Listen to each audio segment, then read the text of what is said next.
21st edition of Third League Radio. We'll talk Ibushi, Rouge, Dralistico, AEW, and more. Let's get into it. I'm Paul Stanley of KISS. It's 10 p.m. Do you know where your children are? I told you last night, no! You're listening to your source for pro wrestling talk. For those that are unaware, my name is Fuego del Sol. Yeah, I actually used to wrestle for Ring of Honor before I signed with WWE. You know, that name that you just named, I've never had a one-on-one match here in Impact Wrestling Games for Swan. This is Third League. World Women's Champion for NWA. I'm the first ever Mexican-born wrestler to hold this title. This is the first time someone's introduced me as the Monster Hunter outside of a wrestling show. His psychology was completely different, and it was more lucha style and Japanese style, so I got two completely different kinds of training. This is Wrestling Radio. Well, thank you for joining us this week on another edition of Third League Radio. We are jumping right into things, talking about Kota Ibushi. Yeah, he was really hurt. He was still limping. It looked bad in January at Wrestle Kingdom. I don't expect him back until October, December, if not next year. I don't know if he will come back. If he comes back, it might be like a Katsuyori Shibata type situation where he doesn't really work to what he used to do. Well, Hype Talk TV just had an interview with him. He opened up a little bit, said the surgery was really painful. He's walking okay now. Running he can't do. He said he cannot run. Said the doctor told him it would be a year before he could get back into the ring, get back into training shape. He says, no, it's going to be six months. I'm like, Kota, don't rush it. But vitamin D pills. He says, this is the line I wanted to kind of touch on.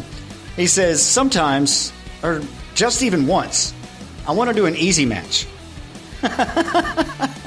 He's like, hey, yeah, let me just take a break. Every time he comes back, he does a match and hurts his leg again. But yeah, that's I don't know. That's just funny to me because he needs to work Japanese style again. Just put him in a story with Kenny and have him do a best of 7 series, and then at the end they get married. Well, I mean, if Kota can he can just wait, he'll be okay. But he can't wait. He has to be in the ring. He has to be working, and he's always going to push himself more. Oh no, I can do this, dude. Calm down. Wait, you're gonna be fine. Everything's gonna be okay. Everyone does that. Speaking of injuries and returns, we saw a return. We'll talk about it more when we get into our discussion on AEW's Collision. But Rouge, Dralistico, La Facción Ingobernables back in AEW. Because of Andrade and the Callis family. That's gonna be fun. Well, I mean, okay. Dralistico had surgery. I think it was on his ear or something like that. It was like a real big problem. He had to have surgery on. Rouge also had a problem, but it was like on a leg, I believe, leg, ankle injury, whatever. He chose not to have surgery. Surgery would have kept him out a lot longer. He's been rehabbing. He's been getting back in shape. They're both medically cleared. So that is... LFI has been criminally underused. Here's my problem with AEW. If you're in a team and one of you gets injured... your whole team will not be on TV until the other person is back. I hate that. And that makes no sense. In WWE, they have I don't like the backstage segments, but they have a backstage segment saying, hey, this guy's gone, we're going to have to band together harder. Or the commentary will be like, this guy's having surgery, we wish the best of him. Here, they just don't say anything about it. Yeah, and then you're just left to, hey, what happened to these guys? I miss these guys. But yeah, I don't know. LFI is back, criminally underused, I think, and hopefully that will be changed in the future. Your source for pro wrestling and your place for modern rock. This is Third League. Rock and Wrestling Radio. Well, speaking of someone who was criminally underused and now I think is a worker's worker, a wrestler's wrestler, if you will, Claudio Castagnoli. You know, he has defended the CMLL World Heavyweight title 5 times. That's too shy of the record. Gran Guerrera's 7-time defense record, right? Well, another thing is, he is the only AEW talent to get another company's title and actually defend it. And do it well, yeah. Like often. And speaking of defending it, he's got a challenge coming up. Ultimo Guerrero. So it's going to be his 6th defense of this title already.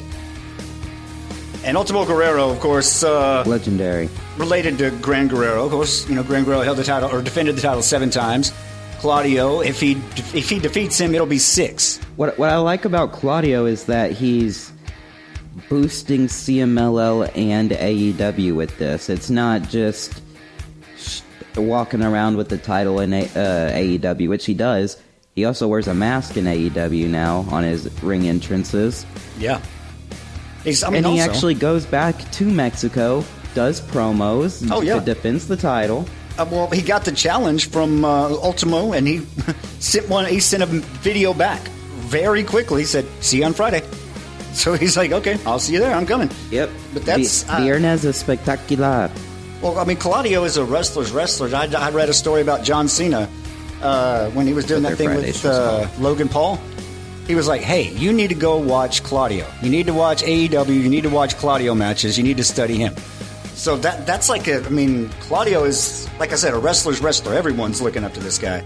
But as far as holding titles of other companies in AEW, there's another wrestler we can talk about a little bit as well.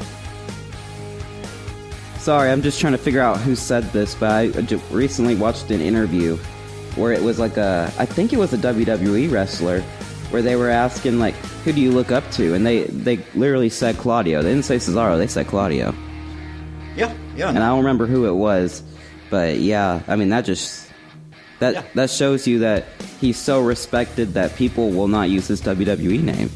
Yeah, because it's not his name, it's Claudio. But like I said, if you're talking about wrestlers in AEW holding other titles from other companies, we have one just get a title from another company. Alex Windsor at Stardom Wrestle Queendom 8, which is their WrestleMania. They had her defeat Shiri, who is the biggest women's wrestler in Japan right now. She's not World Stardom champion, but she was for a long time. So Windsor puts her into the sharpshooter. Shiri gets to the ropes, but then she does like the Windsor hits her with the collarbone elbows, and then a couple lariats, and then a Made in Japan, and she gets the pin. Yeah, I mean, she could. I shouldn't say they. Tony is really high on the Brawling Birds they're calling themselves. I like them. Her and Jamie Hayter. They need more chemistry, and they don't look great in the ring together, and I think that's part of just not practicing and just not being in the ring for 10 hours a day with each other. They're working too much on their gimmick instead of their in-ring stuff, and they're trying to find something there, but they should have already found that before you put them on TV. So yeah, I was getting at more of there's a potential if she holds this title long enough for her to hold this title and a AEW Women's Tag Team titles, because that looks to be in the position where Tony's going with the Brawling Birds, at least eventually. Well, that looks to be how WWE, how Tony is booking his women's division. It's someone has to have more than one title. You can't have just one title in AEW Women's Division, apparently. Yeah, that's how it looks. I don't know. We'll see how all that plays out. Claudio taking on Ultimo Guerrero, hopefully for his 6th title defense. Alex Windsor winning a title in Japan. TNA Wrestling. Well, all right, lots of kind of contract news coming out a little bit of contract updates over here. Tell me about that a little bit. Yeah, so I am really interested in TNA right now. They re-signed AJ Francis and Steve Macklin. Now, we don't know the duration of Macklin's re-sign, but AJ Francis, top dollar, has re-signed only for 9 months. Okay. That's odd. Well, I mean, now I'm wondering, is there extensions only for a year? Are they doing 1-year contracts, or is AJ Francis going to leave and they got him to stay for the end of the year? I thought a year would be the max contract for TNA, to be quite honest with you. Well, yeah, but that wasn't ever out there, you know, but now they're showing everyone that they only have enough money for 1-year contracts. Does that not hurt their chances at going at free agents? Does that not hurt their reputation that they can only pay you $80,000 for a year? Well, I mean, there are people in NXT who are making $30,000. Not anymore. They did raise it. I mean, still, that's, I don't know. When you're a professional wrestler like that... Only people making $30,000 are like the level up guys. Yeah, I mean, when you're working for a company that is as known as TNA,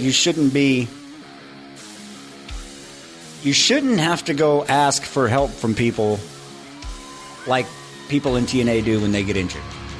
You know what I mean?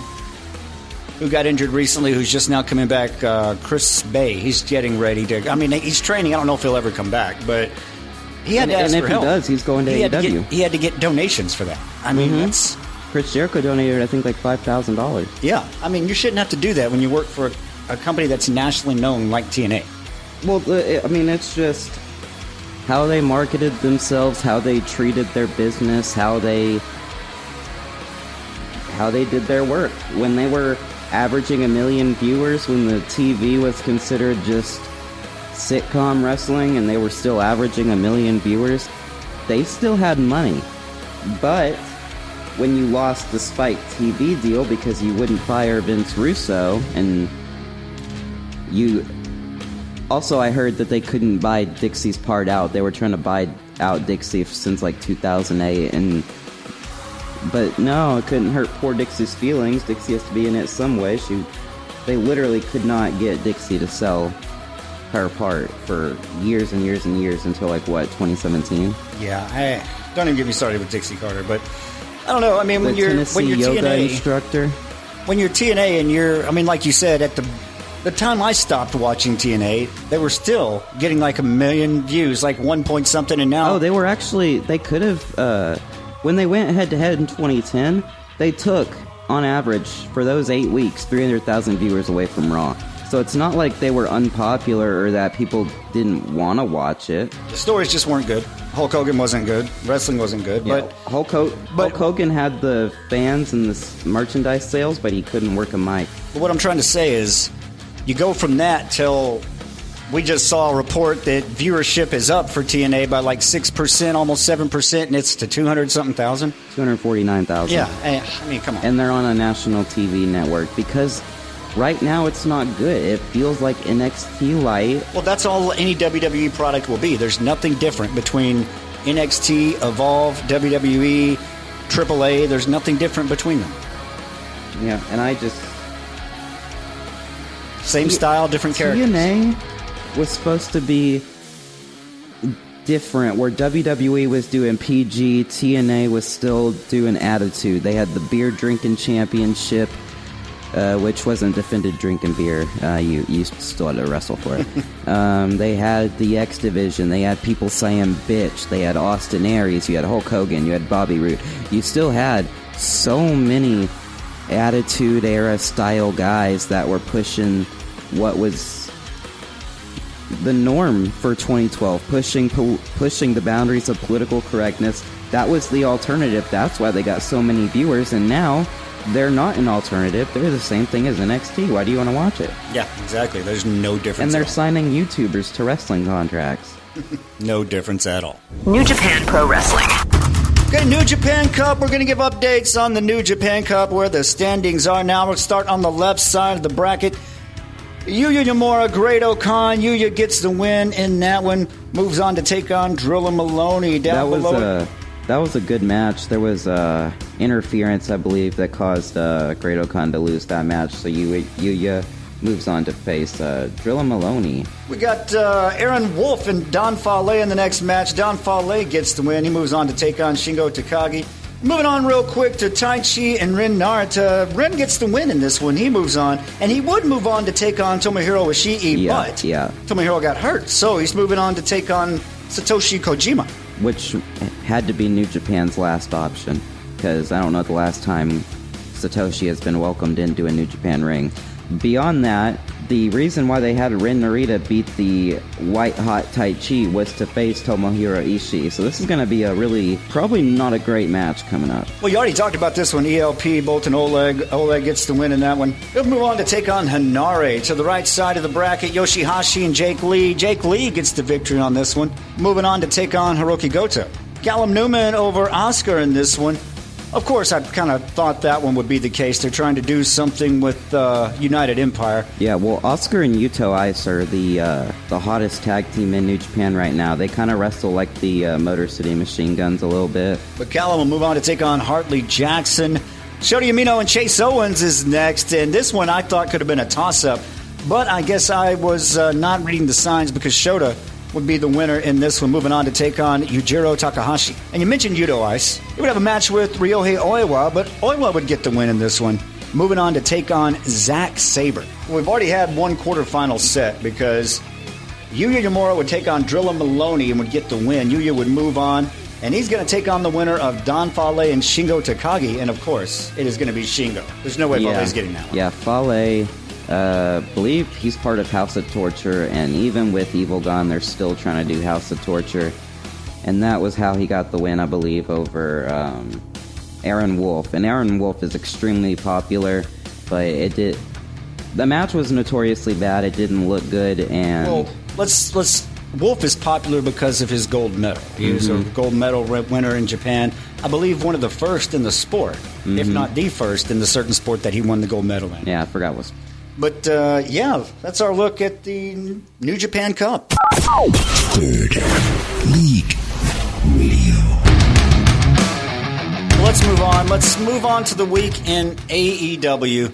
Let's start in El Paso, Texas for AEW Dynamite, which would start off with a 4.5-star Wrestling Observer star-ranked match where MJF would defend the world title against Kevin Knight. I hate Wrestling Observer star ratings these days. I mean, go back and look at old star ratings. I've been looking through Observer's weeklies through even through the 90s to 2000. I mean, matches are better now, of course, but that was not a 4.5-star match. I can watch a match from 2008 that was 5 minutes that I enjoyed and thought was a better wrestling match, technically, than this.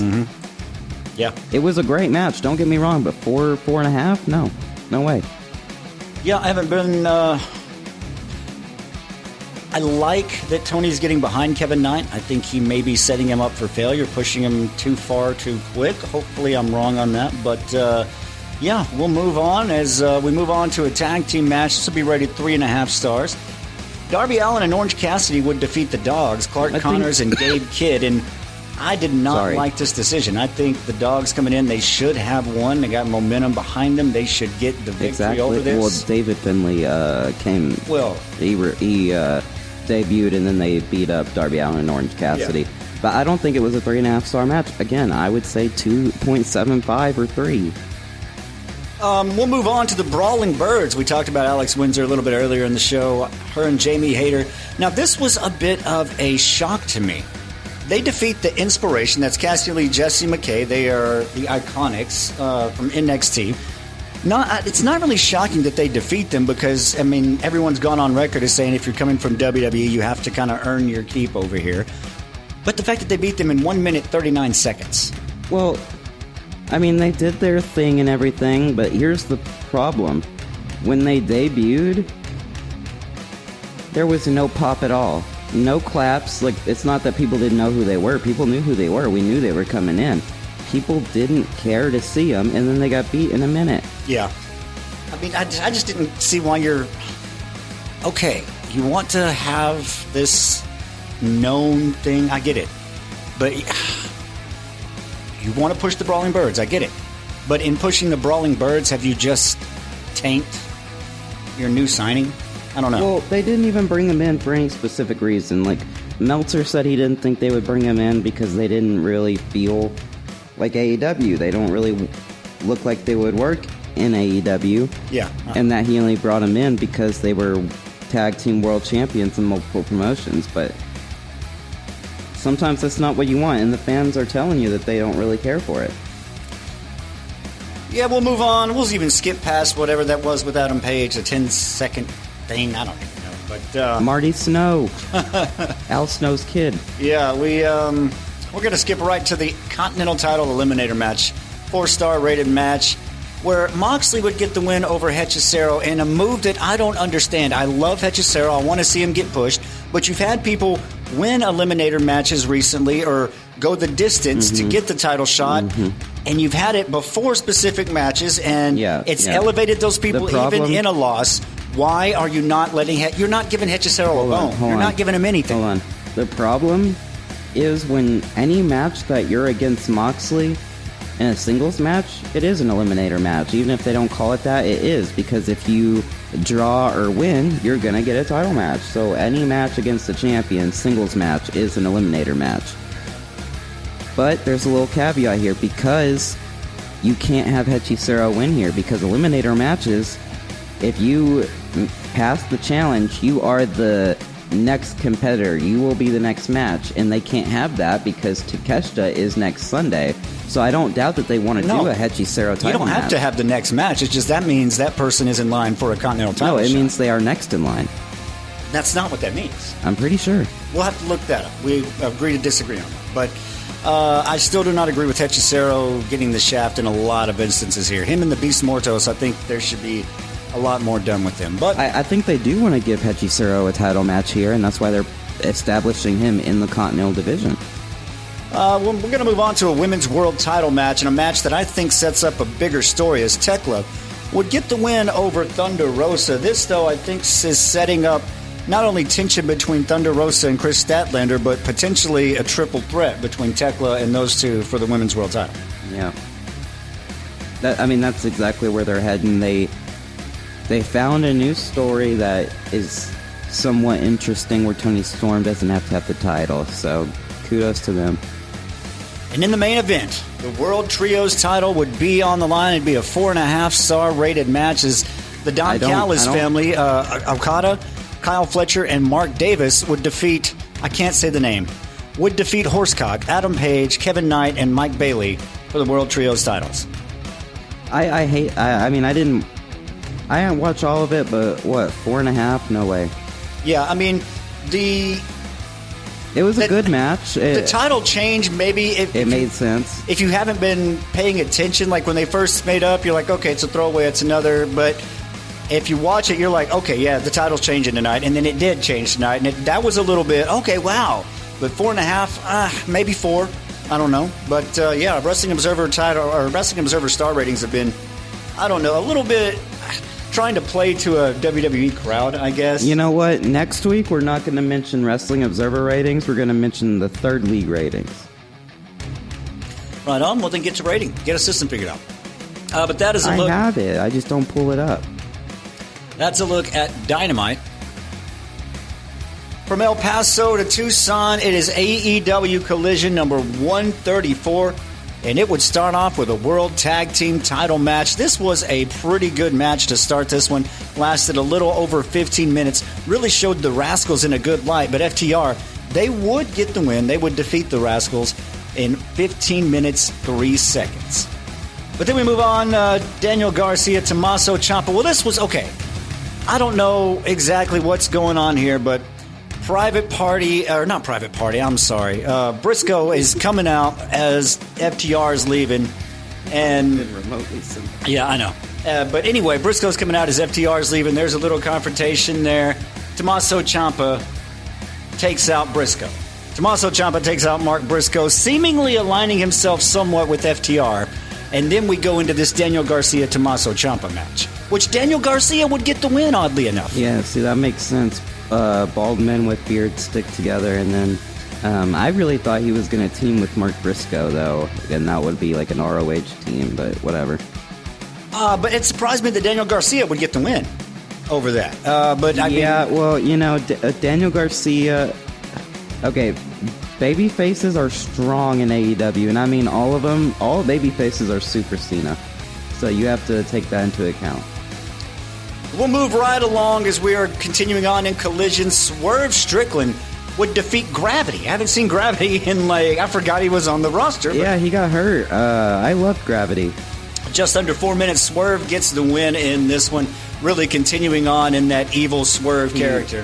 When he came into AEW, I think maybe a year or 2 years ago at this point, right when he came in, he had that feud with Pac, that callback to the man that Gravity forgot. Mm-hmm. It's like, You forgot me. But we'd have a $200,000 four-way tag match next. This is a staple of Tony Khan's promotions. This one is where, if you listened earlier in the show, we were talking about La Facción Ingobernables, Dralistico and Rush making their return. They would make their return in this match as they would be joining the Outrunners and the Swirl, Blake Christian, Lee Johnson, as they would be all taking on Private Party, which is where Private Party came from earlier. But Private Party would get the win in this one, as they would win the $200,000 in the four-way tag match. You know what they should do is Tony Khan should go public on the stock trades, but as Tony Khan Promotions, and then he can call it Ring of Honor as one of them, and then, you know. Well, Lena Cross and Megan Bain would be in a tag match defeating the Timeless Love Bombs of Mina Shirakawa and Toni Storm, but really, Marina Shafir took out Toni Storm in this one, and they kind of double-teamed Mina Shirakawa. They would get the win in this one. That is how Lena Cross and Megan Bain would get the win just under 13 minutes. All the women's tag teams, they don't wrestle good at all. It's so bad. It's clunky. Even Toni Storm and Mina Shirakawa don't look good. I don't know what it is, but watch the matches and you'll see it. Every single team in there is clunky, and it feels like they don't know what they're doing. Like they're just told to go out there and have a tag team match, and they don't talk about it. Yeah, I mean, I can see why you say that.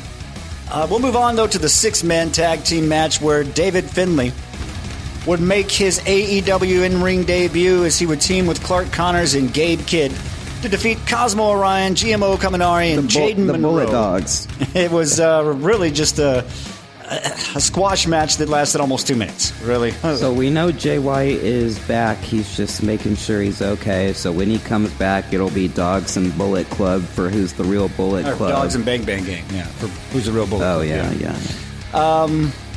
In the main event, a singles match saw Konosuke Takeshita defeat Claudio Castagnoli in just under 15 minutes, 14 minutes, 39 seconds.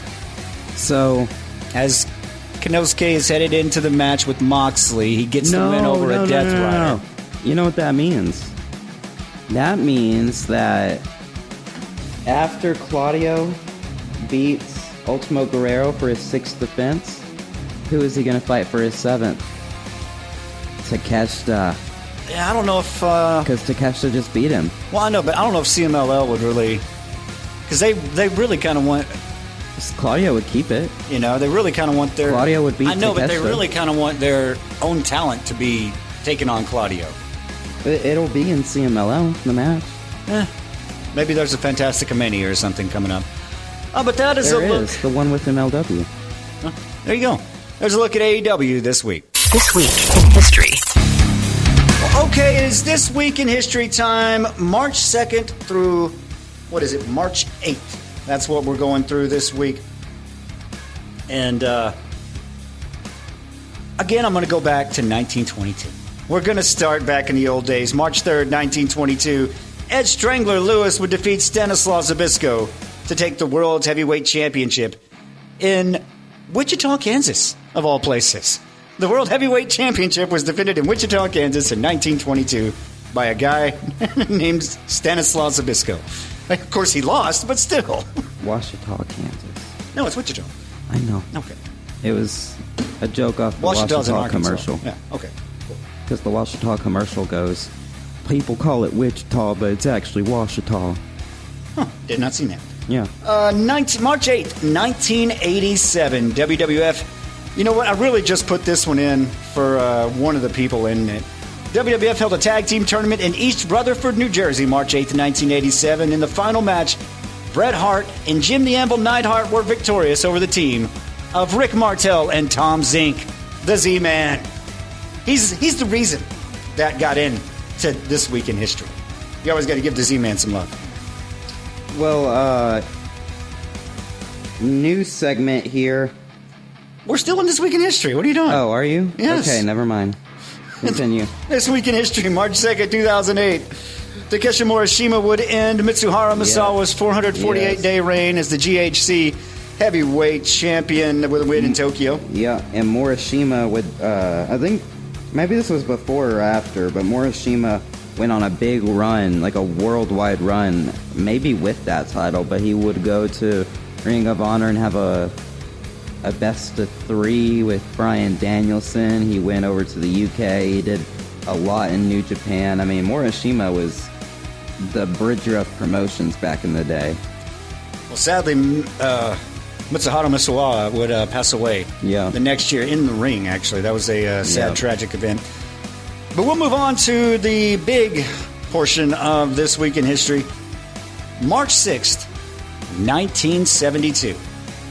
New Japan Pro Wrestling would hold its first ever show in the Ota Ward Gymnasium in Tokyo called Opening Series. The main event would see Karl Gotch defeat Antonio Inoki. Yeah. I believe they got like 3.5 stars or something. But that is This Week in History. Match of the week. Match of the week. Let's talk about match of the week. And, you know, I had a little trouble kind of deciding on this one this week. I'm going to go for my honorable mention. It's going to be from Collision. It's the 4-way tag match, $200,000 4-way tag match. You see the swirl being used. You saw LFI come back, Private Party come back. Of course, they're being positioned for what looks like a nice push. So with all that, I'm going to have to say that it's the $200,000 4-way tag match. I'm going to go with... we forgot to talk New Japan Cup. We might have to edit that in later. Or do you want to just do it next week? So I'm going with Taichi versus Ren Narita. It was a bad winner, bad finish, but the whole match was really great. The whole fans were behind Taichi, and Taichi is just really great. He's a great young star. He could be world champion in the future. Right now, he's the best junior or light heavyweight they have, so I'm going to go with that one. All right, so my match of the week has got to come from Dynamite. It's going to be the main event, the World Trios title match that saw Okada, Fletcher, and Mark Davis capture the Trios titles from Jet Set Rodeo, Adam Page, Kevin Knight, and Mike Bailey. Mine is going to be Bolton Oleg versus El Phantasmo in the New Japan Cup. So it was a little long for me. I think they could have ended it a little bit earlier, but El Phantasmo, I don't think people understand just how strong he is in New Japan. I mean, he is Orange Cassidy in New Japan. You cannot beat him for crap. And Bolton Oleg, he's just amazing. He's, I think, the first Kazaki-born professional wrestler, and he's taken to it really well. He's safe. He's probably the best big man worker since, the 70s. I mean, he doesn't wrestle like a theatrical big man. He's like an actual strong big man, Yeah. So I look at that. Love that match, but just a little long for me. That's going to be my match of the week.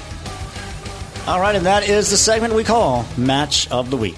And after it's all over, you say, "Oh, what a lovely tea party." Third League. Wrestling Radio. All right, upcoming shows. We're going over across the pond, as they say, to England for the next couple of shows. And we don't have a full card for either one of them, but we do know a few matches that we want to talk about. Rev Pro, High Stakes, 2026, March 21st, Wolverhampton, that's one England. of their big shows. It's going to be the Flying Bryant brothers, Leland Bryant, Nino Bryant, and Xander Bryant, taking on The Demand. Bishop Khan, Toa Leona, and Ricochet. That should be a good one. Mm-hmm. I'm not sure about the next one because I don't like one called Manders. Yeah, one called Manders is challenging J. Joshua for the Rev Pro Undisputed British Heavyweight title. Moving on to the next night, the 22nd. We only know one match for this one. We know Ricochet is going to be in attendance, and he is going to challenge internet favorite Michael Oku. The star of the company. Yeah, the top guy in Rev Pro, Michael Oku, taking on Ricochet.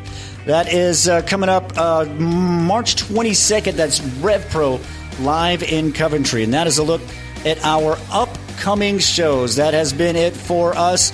We'll see you next time on Third League Radio. What about Revolution? Thank you for listening to this edition of Third League Radio. Download the latest episodes at Apple Podcasts, Spotify, or YouTube. Catch the live radio show every weekend starting at 10 p.m. You can listen live every Friday night at mix961.net. This has been Third League Radio.